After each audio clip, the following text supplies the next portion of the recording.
Every single international tournament ever, we always rave about who should be in the England squad, who should be left out of it.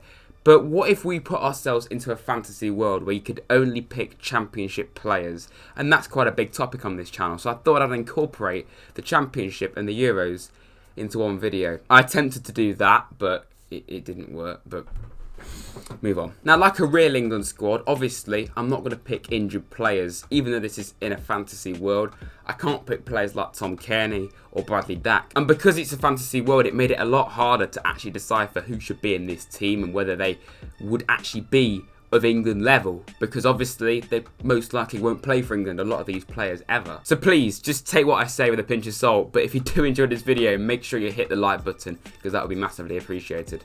Let's get into it. So my three goalkeepers would be Sam Johnston, Aaron Ramsdale and Daniel Bentley. Two of those goalkeepers, Johnston and Ramsdale, made the actual England squad for the Euros, one of them having to be dropped out of the final 26, that being Ramsdale. But Johnston, I think, yes, he kind of had to be in this team, being as he's actually at the Euros in real life. In a very poor West Brom side last season, he played all but one game.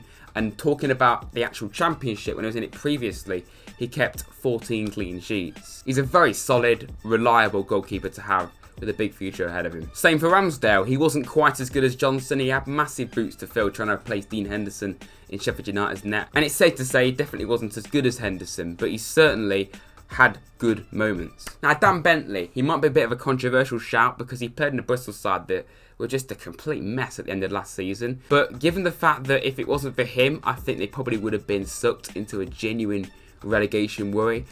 I think he deserves to be in for that reason. And I've seen Bristol City fans actually back me up when I say that, so take that from them. My left backs would be Joe Bryan and Jake Bidwell. Joe Bryan of Fulham, he may have only played 16 times last season in the Prem, but he actually just popped up with the occasional goal. Of course, we all know he scored those 2 goals in the playoff final last season. But back in the Championship the previous year, he kept 13 clean sheets and he scored 3 times. And I think given the other left back options in the Championship that are English, he was kind of the obvious choice. Jake Bidwell as well as my other left back. He helped Swansea get to the Championship playoff final and he got 8 assists as well. I feel Bidwell is the kind of player that just gets a bit of undeserved lack of notice, because I feel that he was a very consistent player for Swansea whenever I saw them play. My right backs would be Adam Smith and Daryl Furlong. Adam Smith has bags of experience. He may be a bit of an older head in this side, but you need a bit of experience. He's got 5 years of Premier League experience to his name as well. Just a very solid, all-round good player to have in your side,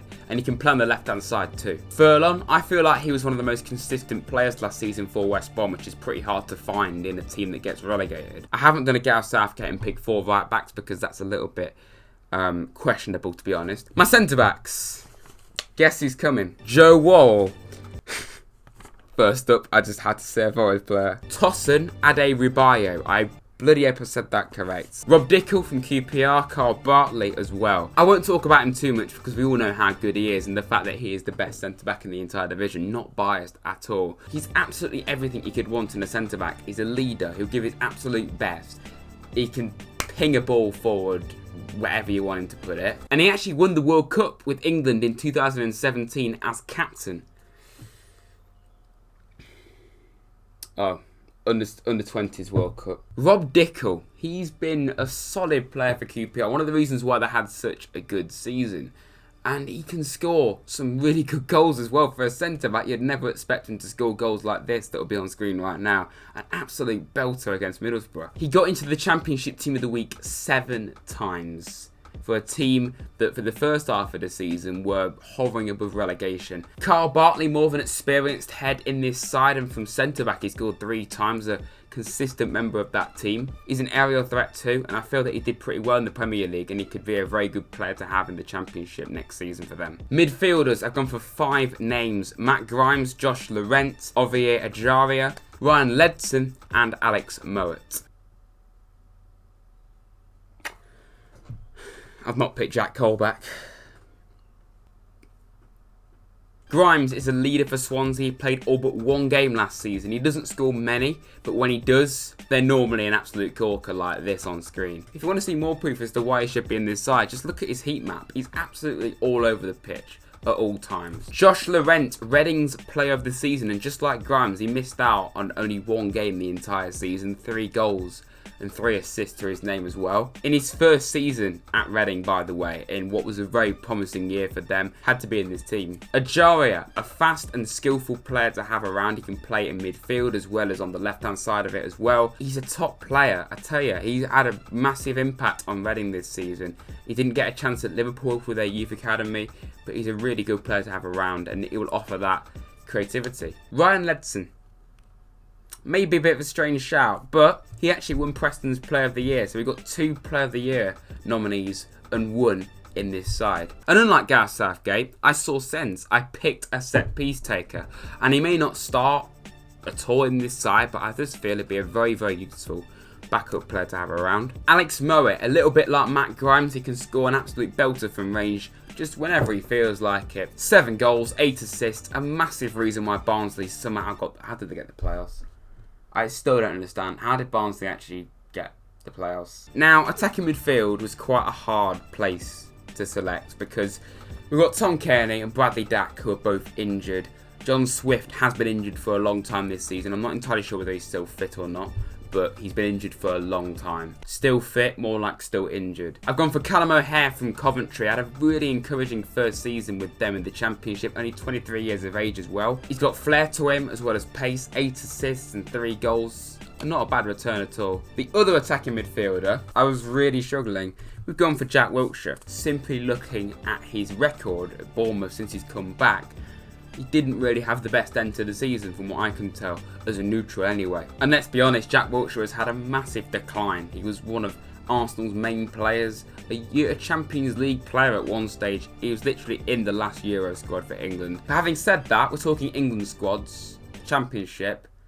Jack Wilshere had to be in this side, like, just simply for the experience. My left wingers, Junior Stanislas and Alex Mighton. Stanislas has 5 years of Premier League experience with Bournemouth and still is there now. 10 goals last season, and I feel he was one of the most important players for them at times. Again, not being biased, Alex Mighton, one of the most exciting young players in the Championship, one of the very few positives in a dreadful season at the City Ground. I'm using these words quite a lot, but I'm just stating facts. But he's pacey, he's fast. He's just a baller, and that's exactly why he's in the side. On the right, we've gone for Jed Wallace and Sam Gallagher. I'm noticing a trend that players just miss 1 game the entire year. They're just one off getting 46 appearances. That's the same for Jed Wallace, and I felt that he really did help carry Millwall at times, and it was quite a just mediocre season for them. Obviously, they had quite a good end to it, but he is a really solid player to have around. He's always working hard. Some of the long balls that he plays, as well as scoring goals and finding the back of the net, a top player. Sam Gallagher is a player that I did want more research for when I was doing this video, because I knew that he had a good season, but having looked at him closely, I realised he was actually a very, very important player for them. Him and Adam Armstrong, who, yes, he is in this team as well, were massive reasons why Blackburn weren't sucked into a relegation battle, because of the state of their defence, quite frankly. Blackburn scored the second amount of goals outside the top 6 in the entire season, only behind Cardiff. They scored 65 goals, Blackburn. If they sort out their defence, then Armstrong and Gallagher and Ben Brereton as well, who I probably would have considered picking if he decided that he wasn't Chilean now, their goals could actually mean something more than just mid-table mediocrity. And Gallagher as well, he can play any position across the front 3. That is a very useful player to have. And Adam Armstrong, are you alright, mate? He scored 28 goals. 28 goals in a team that finished 15th. Is that legal? He deserves to be in a much better team, and I'd be surprised if Blackburn can hold on to him for much longer. He's everything you could want in a centre-forward / striker, and the other strikers I've picked are Cauley Woodrow and Dominic Solanki. Cauley Woodrow, a bit like Alex Mowat, a huge reason why Barnsley did so well. His goals were crucial. I want to try and avoid just reading off a load of stats. I want to prove that I actually do know what I'm talking about. I've done a lot of research into this video, but he's scored 12 goals this season and got 5 assists. That can't be ignored. And Dominic Solanki, at first at Bournemouth in the top flight, he really wasn't very impressive at all for how much Bournemouth spent on him, but he has just come alive this season. 15 goals is a very impressive return. He's such a hard-working player as well. Just check this out against Reading, where he just would not give up, and he kept going to win that ball for his team. And believe it or not, he actually played for England once before ever, back in 2017. And actually, one more player that I forgot to mention, the final player, is Ben Osbourne. Now, of course, I've picked 4 centre-backs, 2 full-backs each. I've picked 5 midfielders. I've picked 3 strikers, 2 wingers on both sides.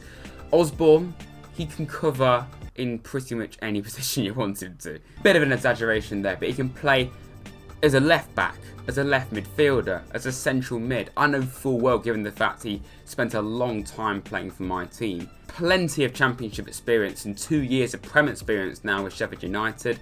He didn't do very well at all in his first year in the top flight, but last season he did play a little bit more. He scored a goal as well against Leeds. I just feel Ben Osbourne would be a real good player to have in this side. If you want a backup left back, backup midfielder, anywhere, Ben Osbourne could do the job. Alright, thanks for watching. If you enjoyed this very different kind of video, then please make sure you like and subscribe. I'm keen to do more like this. Follow my social media on Twitter and Instagram. Links below, and I'll see you very soon, everyone. Thank you.